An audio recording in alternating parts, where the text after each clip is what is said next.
Hi guys, it is April from Getting Hooked With It. Today I wanted to do the spring reading tag. I was kindly tagged by Happily Ever Esch. Thank you for tagging me.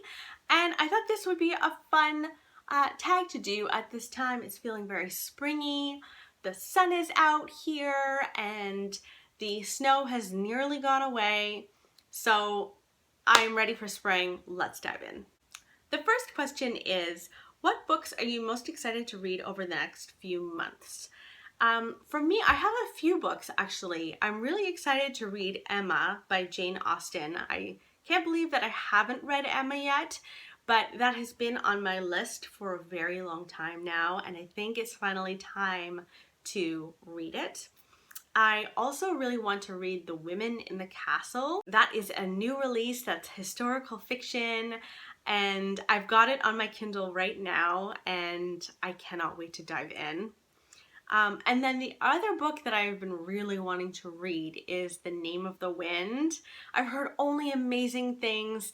It's fantasy. There's a magical school. I'm basically in. Number 2. What book most makes you think of spring for whatever reason?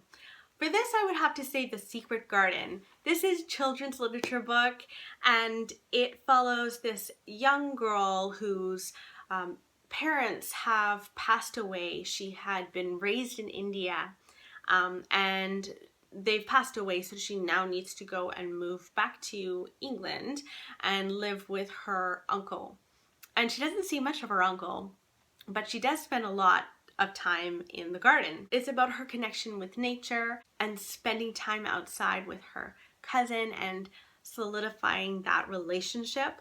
It's a beautiful book and it always makes me think of spring. The next question is, the days are getting longer. What is the longest book you've read? This is a hard one for me. I'm not sure if it was Moby Dick, which has chapters upon chapters about rope, or if it was The Passage by Justin Cronin, and that one is kind of dystopian book about vampires. So I don't know which one was longer. I know which one felt longer, and that was definitely Moby Dick. There's only so much I can read about one whale, rope, and the sea. It was exhausting. Number 4. What books would you recommend to brighten someone's day? Right now, I would really recommend The Boston Girl. That book was such a bright spot in my life. I actually listened to this on audio. It follows a young Jewish girl in Boston, and it's like a growing up novel about her friends in Boston, her life with her family, which is always a little bit tumultuous, her dating experiences as a young girl, and then her meeting the love of her life. It's just really, really lovely book, and I always felt after reading a chapter just a little bit happier. So that is the book that I would recommend to you. Question 5. Spring brings new life in nature. Think up a book that doesn't exist but you wish it did.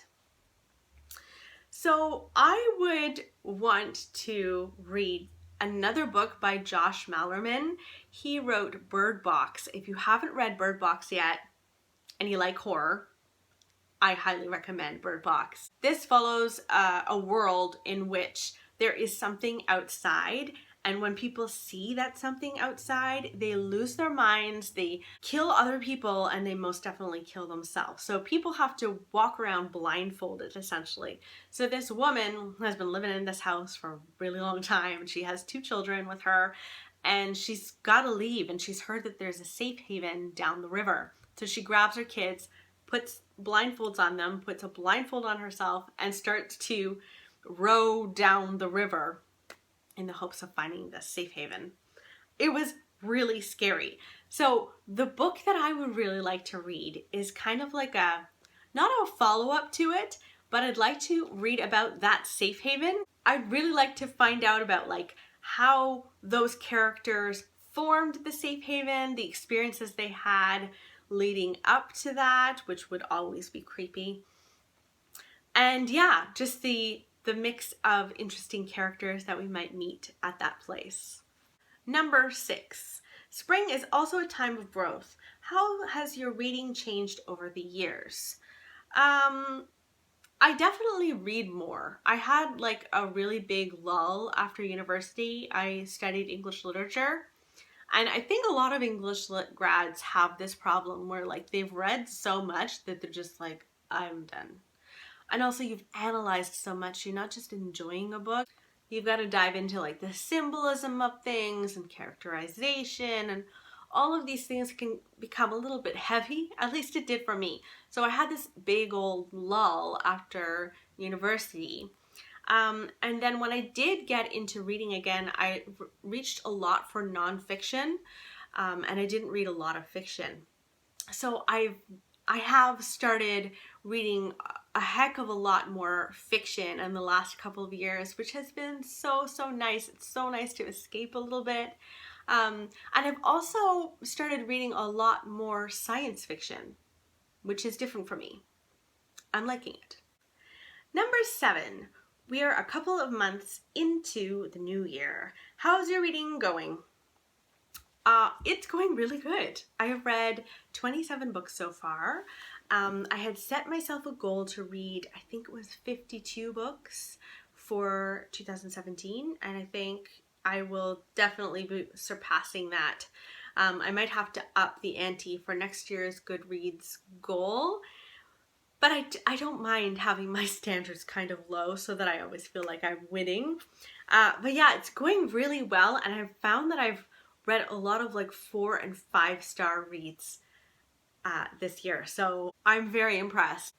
Number 8, any plans you're looking forward to over the next few months? You know, I'm not going on any trips or anything exciting like that, but it is my birthday in May, and I have taken a little bit of time off for it. So on my birthday, I might do a little bit of shopping. I might go to Sephora, which I haven't been to in so long. I've also promised myself that I'm going to go and pick up A Closed and Common Orbit by Becky Chambers. So I'm going to do those two things. I think I'm just going to hang out with my family a little bit. Sadly, my husband is away on a business trip, so I think we're going to celebrate on the weekend. So maybe I'll make him take me out to dinner or something nice. So that, I would say, is the biggest thing I've got coming up in spring that I'm most excited about. That is the spring reading tag. I really enjoyed this tag, and I do have a few people that I want to tag. I would like to tag Stephanie from That's What She Read. I definitely want to tag Kate at Kate Howe and Brittany at Under the Radar Books. I hope you're doing well, and I hope you enjoyed this. If you haven't subscribed already, please do and comment below, and I will see you next time. Bye!